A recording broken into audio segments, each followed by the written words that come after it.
I'm Brett Abbotts. I'm the superintendent of Greene County Community School District in Jefferson, Iowa.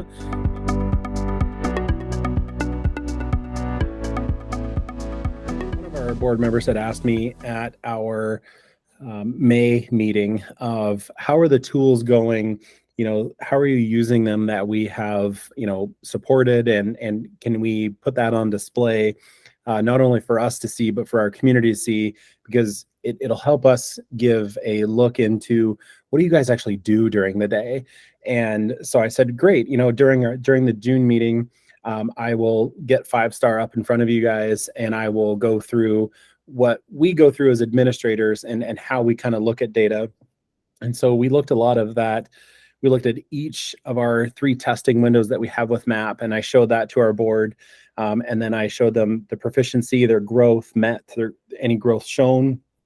And one of my board members was like, so you can pull the whole district, and it took you how long? And I said, well, like 2 clicks maybe.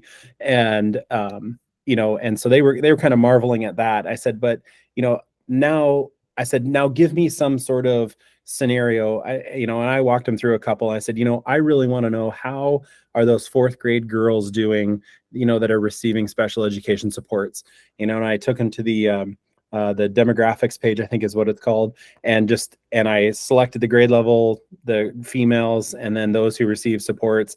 And I said, now I can click any of these options on the left-hand side so I can see their proficiency, their growth met, growth shown, and it'll display it for me.